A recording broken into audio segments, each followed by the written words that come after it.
August 19, 1944.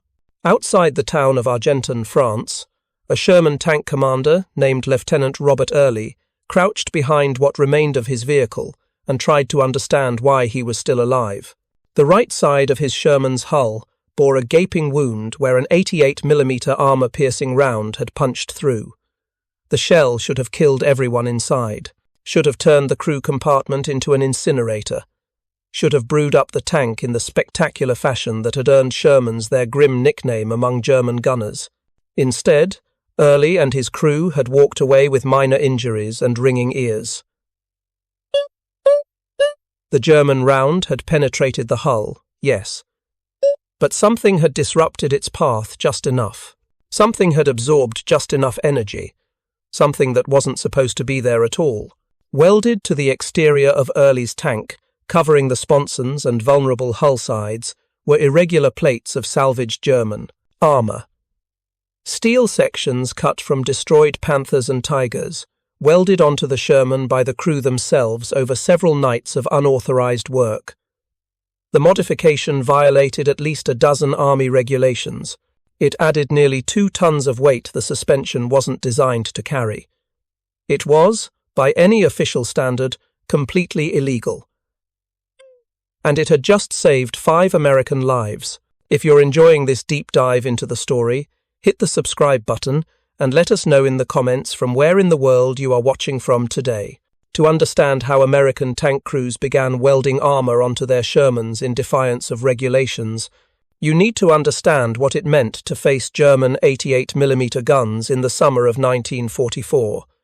The 88 wasn't just a weapon, it was a mathematical certainty, a physics equation that always ended with American tankers burning. The German 88mm anti-tank gun, whether mounted on a Tiger tank, a Panther, or towed behind a truck, fired armor-piercing rounds at velocities exceeding 2,900 feet per second.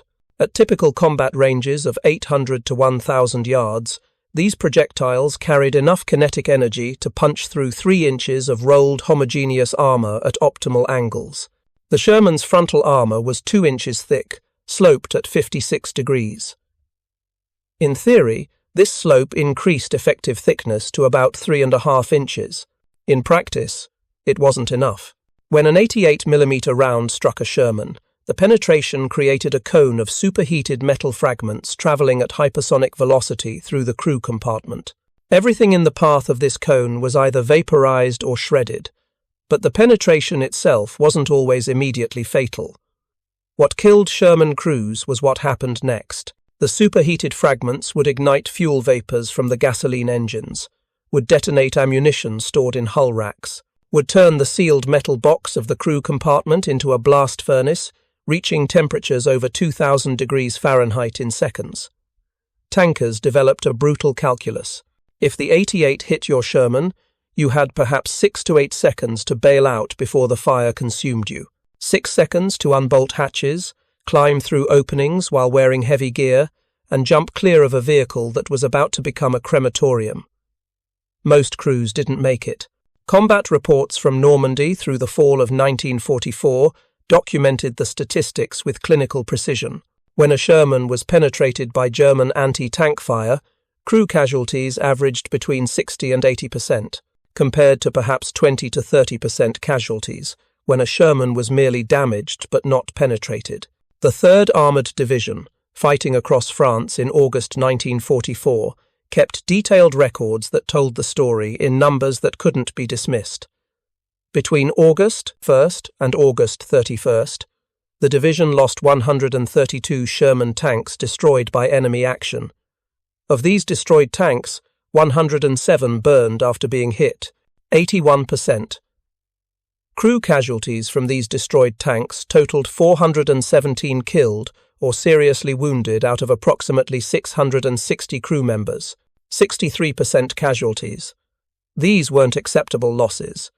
These were decimation rates that would destroy unit cohesion and morale within weeks, and the crews knew it. Every tanker in France by late summer 1944 had seen Shermans brew up, had watched the black smoke pour from hatches, had heard the screaming over the radio net that cut off suddenly when the ammunition detonated. They knew the statistics better than any staff officer because they lived them every day. The standard response from higher headquarters was that the Sherman was adequate for its role. That American doctrine emphasized combined arms warfare, where tanks supported infantry rather than fighting enemy armor directly. That numerical superiority would overcome German technical advantages. That new tank designs were in development and would reach the field eventually. All of which was true, and all of which was completely irrelevant to a crew facing an 88mm gun at 800 yards range. So the crews started improvising. They began welding armor onto their tanks without authorization, without official approval, without waiting for the Ordnance Department to study the problem and develop a solution. They did it because their friends were dying, and because they understood something that the rear echelon planners either couldn't or wouldn't grasp. Any armor was better than no armor. Any protection, however improvised, was worth the risk of violating regulations. The practice began sporadically in Normandy, but accelerated dramatically as American forces broke out and began encountering abandoned or destroyed German vehicles in large numbers. The German withdrawal from Normandy after the Falaise Pocket catastrophe left hundreds of wrecked tanks scattered across the Norman countryside. Panthers destroyed by air attack, Tigers abandoned due to mechanical failure, tank destroyers knocked out by American artillery. Each wrecked vehicle represented a potential source of high-quality armor steel. German armor plate was, by mid-1944, some of the finest metallurgical product in the world.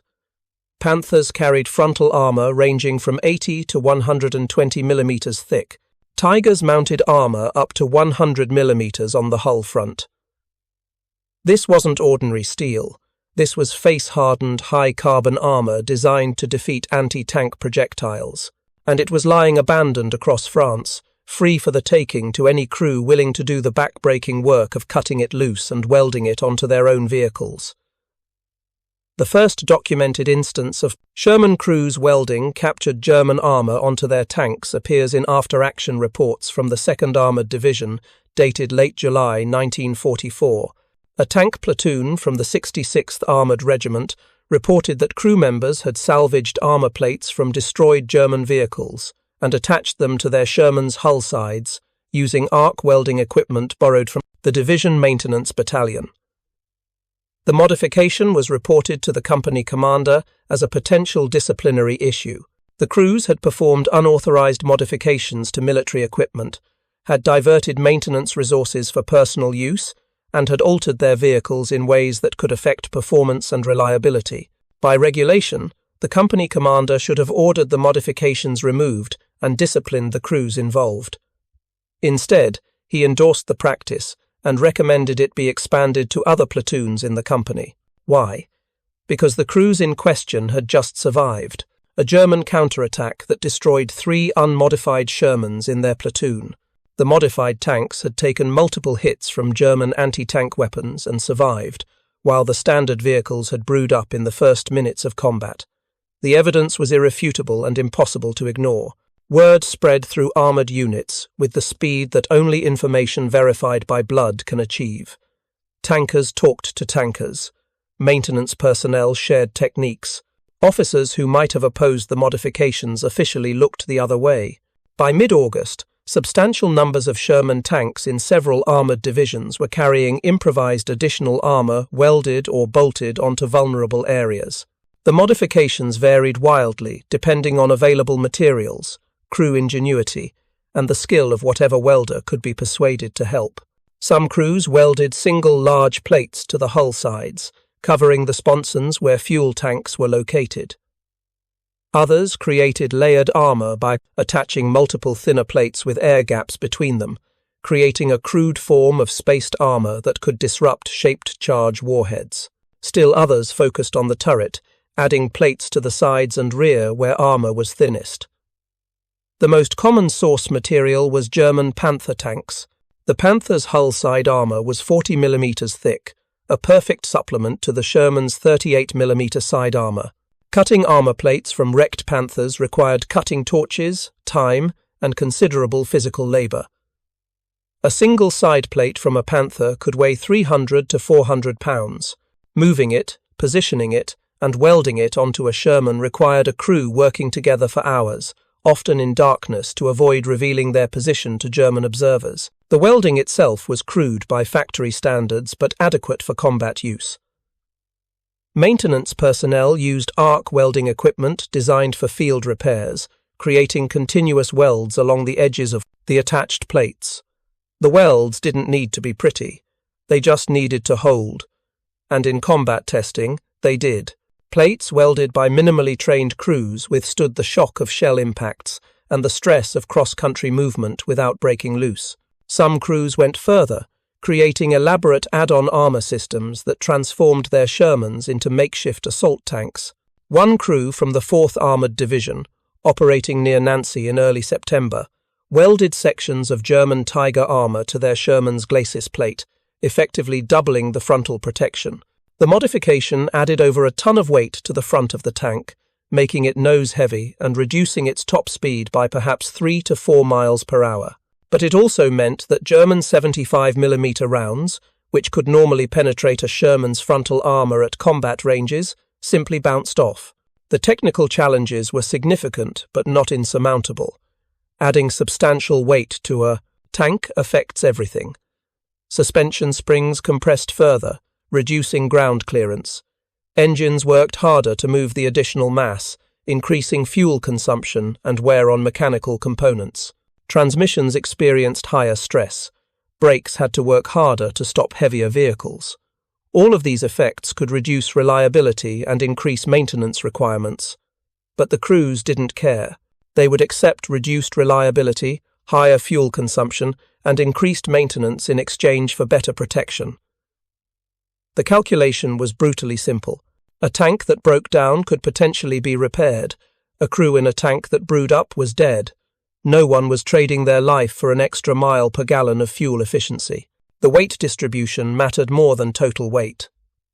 Armor added to the front of the hull shifted the center of gravity forward, affecting handling and potentially overloading the front suspension. Armor added to the sides increased width, making it harder to navigate narrow European streets and farm lanes.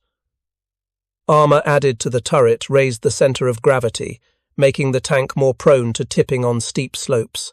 Crews learned through trial and error where armor could be added safely and where it created unacceptable handling problems. The most effective modifications focused on the hull sides and lower frontal areas where German anti-tank rounds most commonly struck. These were the vulnerable zones that crews had learned to fear through bitter experience. The Sherman's side armor was only 38mm thick, adequate against small arms and shell fragments, but easily penetrated by any German anti-tank weapon. Adding even 20 to 30mm of additional armor to these areas could make the difference between penetration and deflection. Some units developed standardized patterns for appliqué armor, creating informal specifications that could be replicated across multiple tanks. The 67th Armored Regiment worked out a design using Panther side armor plates, cut into sections approximately 3 feet by 2 feet, arranged in overlapping patterns on the Sherman's hull sides.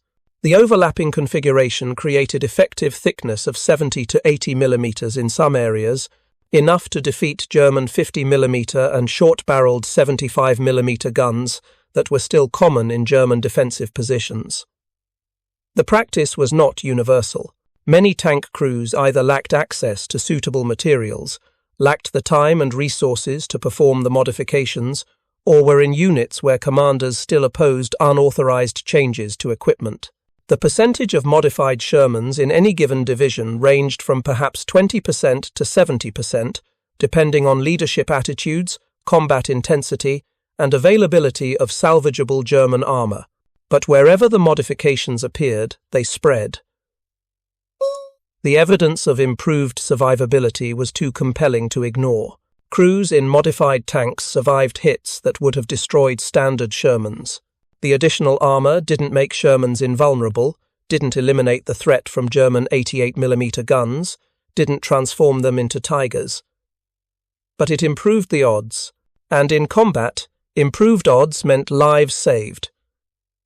The official Army response to these modifications was contradictory and bureaucratically tangled. The Ordnance Department opposed unauthorized modifications on technical, legal, and institutional grounds. Engineers pointed out correctly that adding armor without proper analysis could create structural problems, could overstress components, could void warranties and maintenance contracts. Logistics officers noted that non-standardized modifications complicated supply planning and repair procedures. Staff officers worried about establishing precedents where every unit customized equipment without oversight. These concerns were legitimate in peacetime and irrelevant into violence combat. Field commanders who actually saw the results of appliqué armor modifications generally supported them, either officially or through deliberate inaction. General Omar Bradley, commanding 12th Army Group, issued no formal directive either authorizing or prohibiting the practice, effectively allowing subordinate commanders to make their own decisions.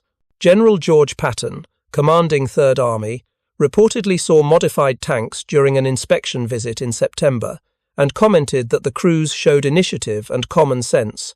Lieutenant General Courtney Hodges, commanding 1st Army, took a similar position of deliberate non-interference. When asked by his staff whether improvised armor modifications should be permitted, Hodges replied that he saw no reason to interfere with crew survival measures unless they demonstrably compromised operational effectiveness. Since modified tanks continued to perform their missions successfully, he saw no operational problem. The contradiction between battlefield reality and official policy created a bizarre situation where thousands of tanks were operating with significant modifications that technically violated regulations, while higher headquarters pretended not to notice. Staff officers preparing maintenance reports and operational summaries simply didn't mention the unauthorized armor. Inspection teams visiting frontline units saw the modifications but didn't report them through official channels. The entire command structure engaged in what might be called constructive blindness. This institutional response pattern had precedent. The Cullen hedgerow cutter device had followed exactly the same trajectory just weeks earlier. Field improvisation, rapid adoption, tacit command approval, and eventual retroactive authorization after the practice was already universal. The military establishment had learned, however reluctantly, that combat innovation often comes from the bottom up, and that attempting to suppress effective field modifications costs lives without providing any compensating benefit. By September 1944, the practice of welding appliqué armor onto Shermans had become so widespread that some maintenance units began treating it as standard procedure, stockpiling salvaged German armor plates and offering installation services to tank crews. The 8th Armored Division's Maintenance Battalion established what amounted to a production line for appliqué armor, cutting Panther plates to standardized dimensions and welding them onto Shermans at a rate of 3 to 4 tanks per day. The mechanics who performed this work operated in a legal grey area. They were using military resources and equipment to modify government property without authorization, which could technically constitute violations serious enough for court-martial.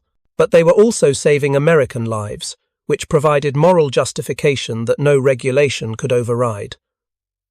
Most chose to document their work minimally, keeping records vague enough to provide plausible deniability if questions were asked.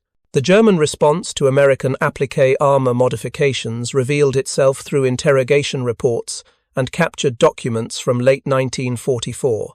German anti-tank gunners reported that American tanks were becoming harder to destroy, that hits that should have penetrated were increasingly resulting in deflections or non-catastrophic damage. German intelligence officers analyzing destroyed American tanks noted the presence of additional armor and correctly identified it as salvaged German plate. One German after-action report from Panzer Lehr Division, dated September 23, 1944, stated that American Sherman tanks were now appearing with additional frontal and side armor of obvious German origin, increasing their resistance to 75mm anti-tank guns and requiring more careful shot placement to achieve kills. The report recommended that anti-tank teams prioritize attacks from the rear, where appliqué armor was less common, and to aim for specific weak points where additional armor had not been applied. This was precisely the effect American crews had hoped for. The applique armor didn't make Shermans invulnerable. It made them harder to kill, forced German gunners to be more selective about engagement ranges and angles, and gave Sherman crews a few extra seconds to react when they were hit.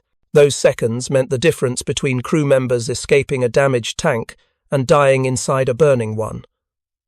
The survival statistics bore out the effectiveness of the modifications. The 3rd Armored Division compiled data in October 1944, comparing casualty rates between modified and unmodified tanks over the previous 2 months. The results were stark.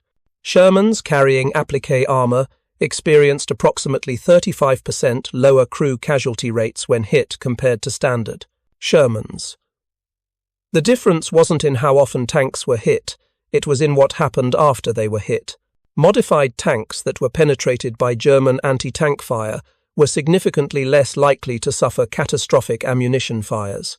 The applique armor, even when penetrated, absorbed enough energy from the incoming round to reduce the spray of molten fragments inside the crew compartment. This meant fewer immediate ignition events, which gave crews critical extra seconds to fight fires or bail out before the tank became untenable. The data had limitations. Sample sizes were relatively small. Variables like crew experience, tactical situations, and terrain varied widely. Statistical significance was questionable by rigorous academic standards. But combat isn't an academic exercise, and tankers didn't need peer-reviewed studies to know that crews in modified tanks were surviving hits that killed crews in standard tanks. The anecdotal evidence was overwhelming and consistent across multiple divisions and theaters. If you find this story engaging, please take a moment to subscribe and enable notifications. It helps us continue producing in-depth content like this.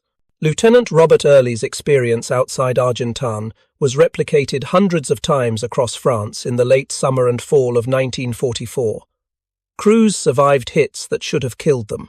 Tanks that should have brewed up stayed operational long enough for crews to escape or fight back. The applique armor wasn't perfect, wasn't comprehensive protection, wasn't a substitute for proper tank design, but it was enough. The practice continued and evolved through the autumn fighting. As American forces advanced into Lorraine and approached the German border, the nature of combat shifted from mobile warfare to more static, defensive fighting. German resistance stiffened as Allied logistics stretched thin, and German forces fought closer to their own borders. Tank combat became more frequent and more deadly, as German defenders used pre-prepared positions and shorter supply lines to their advantage. In this environment, the value of applique armor increased. Tanks were more likely to be engaged from prepared positions at ranges and angles favorable to German gunners. The margin between survival and death narrowed further. Crews who had been skeptical of applique armor modifications in July and August became converts by October as they saw the results in combat. New techniques emerged through battlefield experimentation. Some crews discovered that welding tracks, the individual track links from Sherman or German tanks, onto the hull provided effective additional protection at minimal weight penalty. Each track link was roughly 3 inches wide, made of hardened steel, and when welded in overlapping patterns created a form of spaced armor that could defeat shaped charge warheads from Panzerfaust rockets. The track armor modification had significant advantages over welded plate armor. Track links were abundant, lying scattered around any battlefield where tanks had fought. They were relatively light, perhaps 10 to 15 pounds each, meaning crews could add substantial coverage without overloading the suspension.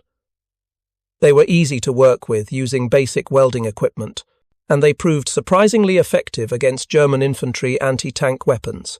A Sherman from the 7th Armored Division, photographed in November 1944 near Metz, carried over 200 individual track links welded to its hull sides, turret, and glacis plate. The modification added approximately 1,500 pounds of weight, but provided coverage over nearly 80% of the vehicle's exposed surfaces.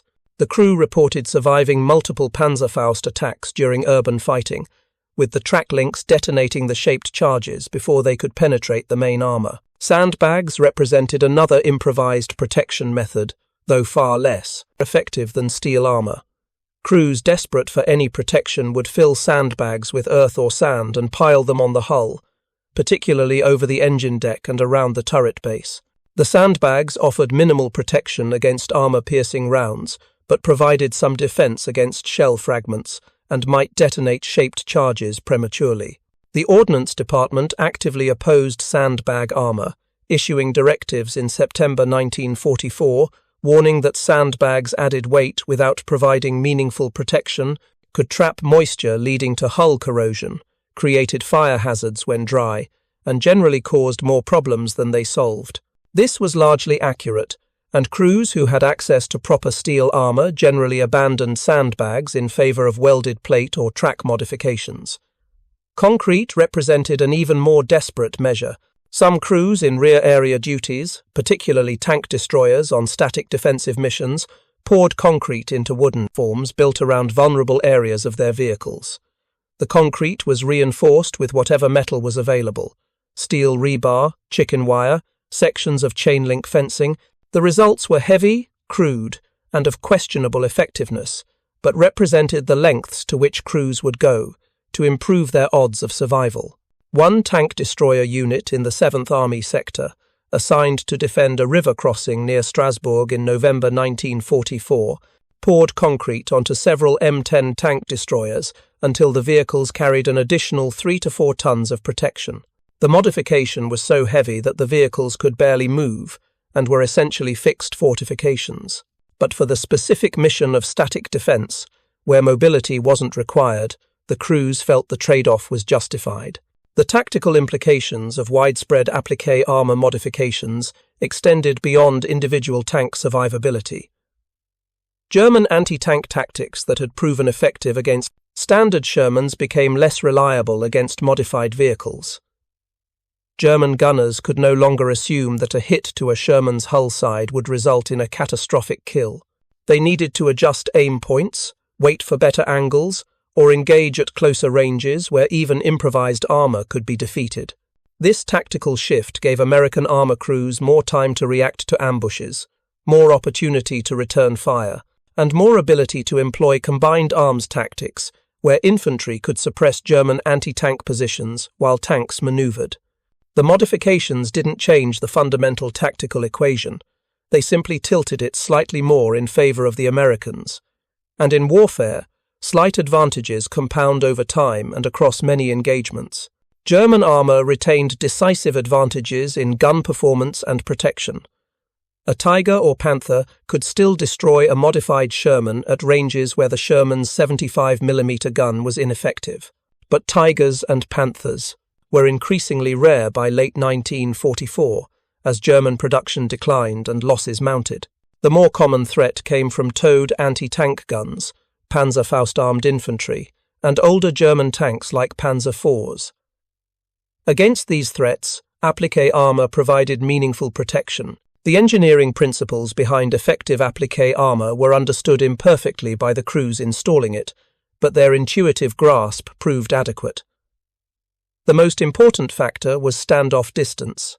Armor spaced away from the main hull, whether through air gaps or intervening material, disrupted the penetration mechanism of armor-piercing rounds and shaped charges. An AP round striking appliqué armor would tumble or fragment, reducing its penetration capability when it struck the main armor behind. A shaped charge striking appliqué armor would detonate, but the penetrating jet would dissipate over the distance to the main armor. Crews discovered through experimentation that appliqué armor worked best when installed with a gap of 4 to 6 inches between the added plate and the main hull. This could be achieved by welding steel brackets to create standoff, or by building frames from salvaged metal that held the armor plates away from the hull. The result was crude but effective spaced armor that provided protection far exceeding what the thickness of the plates alone would suggest. The metallurgy of German armor plate contributed significantly to its effectiveness as appliqué armor. German armor by 1944 was typically face-hardened, meaning the outer surface was hardened to shatter armor-piercing projectiles, while the backing remained more ductile to prevent cracking. This made German armor effective at disrupting AP rounds even when used as relatively thin appliqué plates. By contrast, American armor plate was rolled homogeneous armor, not face-hardened, which made it somewhat less effective as appliqué armor, though still beneficial. Crews who had access to both German and American salvaged armor generally preferred German plate when they could get it, though American armor was used when nothing else was available. The weight limitations of the Sherman's suspension and drivetrain imposed practical limits on how much armor could be added. The Sherman's vertical volute spring suspension system was already stressed by the vehicle's combat weight of approximately 33 tons. Adding 2 to 3 tons of appliqué armor approached the limit of what the suspension could handle without excessive wear or failure. Crews had to make choices about where to place armor for maximum benefit without exceeding weight limits that would compromise mobility. Most crews prioritized the hull sides, where hits were most common and where the Sherman's armor was thinnest. The lower frontal hull, where the transmission and driver positions were located, received secondary priority. The turret sides and rear, vulnerable but harder to reach for, of modification, received attention when time and materials permitted. The tank's rear, though vulnerable, was generally left unmodified because adding significant weight to the rear would unbalance the vehicle. Field maintenance units that supported appliqué armor modifications developed increasingly sophisticated techniques through the fall of 1944. What began as crude welding of salvaged plates evolved into semi-standardized procedures with attention to weight distribution, structural integrity, and ease of installation. Some maintenance battalions created templates that could be used to cut German armor plates to consistent dimensions, allowing faster installation and better replicability. The 8th Maintenance Battalion, supporting the 4th Armored Division, developed a standardized appliqué armor package that could be installed on a Sherman in approximately 12 hours of work. The package consisted of 4 Panther side armor sections cut to fit the Shermans, sponsons, brackets to create 4-inch standoff, and reinforcing welds to the Sherman's hull.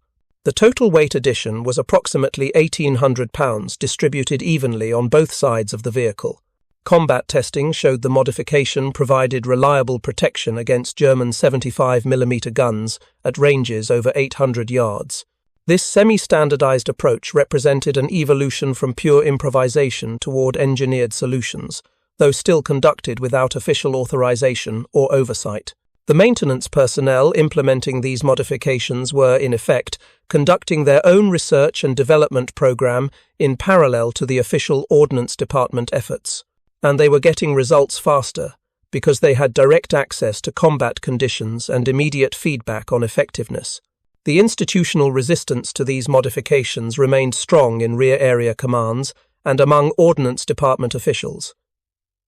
Major General Levin Campbell, Jr., Chief of Ordnance, continued to oppose unauthorized modifications on grounds that they voided government contracts, created non-standard configurations, and established dangerous precedents.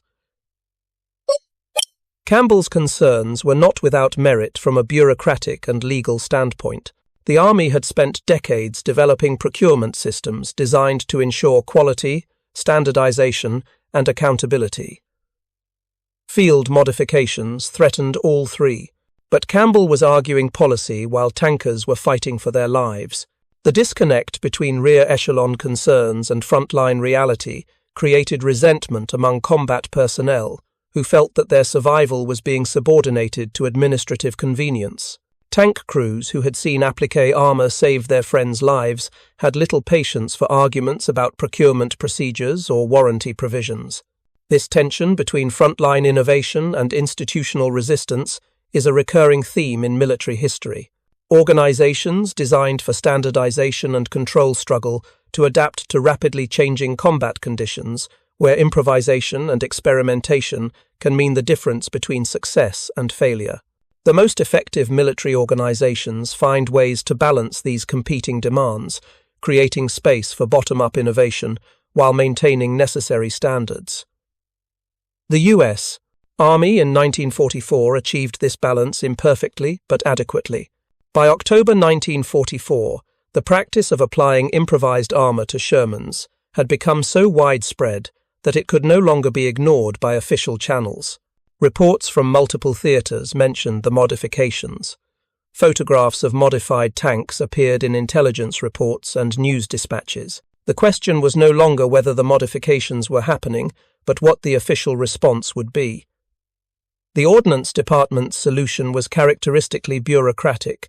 Rather than directly authorizing the field, modifications, which would require admitting that the original tank design was inadequate, the department announced development of an official appliqué armor kit for the Sherman.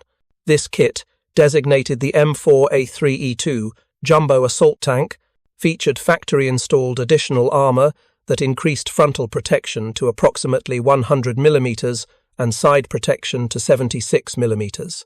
The Jumbo was an impressive vehicle, essentially a Sherman converted into an assault tank suitable for leading attacks against fortified positions. But it arrived too late and in too small numbers to address the immediate problem. Only 254 Jumbos were manufactured, and they began reaching frontline units only in December 1944, 6 months after crews had begun improvising their own solutions. The Jumbo's existence did provide retroactive justification for field modifications. If the Army was willing to manufacture heavily armoured Shermans for assault roles, then clearly additional armour on Shermans was a legitimate tactical requirement. Crews modifying their own tanks could argue, however disingenuously, that they were simply implementing the Jumbo concept with available materials, rather than waiting for factory-built vehicles. The development of the M4A3E2 also revealed the time lag inherent in official procurement processes. The Ordnance Department had identified the need for better protected assault tanks in early 1944, had designed the Jumbo by mid-year, had manufactured the vehicles by late fall, and had delivered them to combat units by early winter. An 8 to 10-month process from identification of need to fielding of solution. In that same time frame, frontline crews had identified the problem, developed multiple improvised solutions, tested them in combat, refined the designs, and equipped thousands of tanks. The contrast in responsiveness was stark. The winter fighting of 1944 through 1945 saw the final evolution of Sherman appliqué armor practices. As American forces approached the German border and fought through the Siegfried Line fortifications, combat became more intense and attritional. German defenders fought with desperation, knowing they were defending their homeland. Anti-tank weapons proliferated as Germany mobilized every available resource for defense. In this environment, appliqué armor transitioned from improvisation to near-standard practice in many units. Crews arriving as replacements found that their new tanks already carried modifications installed by previous crews or by maintenance units. The practice had become institutionalized without ever being officially authorized. This represented a remarkable bottom-up transformation of military equipment driven entirely by combat necessity and soldier initiative. The Battle of the Bulge in December 1944 provided a severe test of appliqué armor effectiveness. Launching the Ardennes offensive deployed significant armor, including Tigers, Panthers, and King Tigers, supported by large numbers of Panzerfaust armed infantry. American armored units fighting desperate defensive actions found their modified Shermans marginally more survivable than standard vehicles, though still outmatched by German heavy armor. After-action reports from units engaged in the Bulge noted that appliqué armor provided some protection against Panzerfaust attacks during close-quarters fighting in towns and forests, where German infantry could approach to point-blank range. The standoff provided by welded plates or track links sometimes detonated shaped charges far enough from the main hull to prevent penetration. This wasn't reliable protection, but it saved some crews who would otherwise have died. The effectiveness of appliqué armor against 88mm guns remained limited. At typical combat ranges, the 88 had enough energy to defeat both the appliqué armor and the main Sherman armor behind it. But even here, the modifications helped slightly by forcing German gunners to be more precise about shot placement. A hastily aimed shot that might have penetrated a standard Sherman side armor might be defeated by appliqué armor if it struck at a poor angle or hit the added armor at an oblique enough angle to deflect.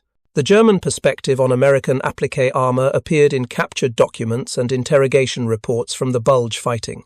German tank commanders reported that American tanks were more difficult to destroy than earlier in the war, requiring more careful tactics and often multiple hits to achieve kills. This assessment validated what American crews had believed, that the modifications were effective enough to change German tactical behavior, even if they didn't eliminate the German advantage in tank versus tank combat. Thank you for watching. For more detailed historical breakdowns, check out the other videos on your screen now, and don't forget to subscribe.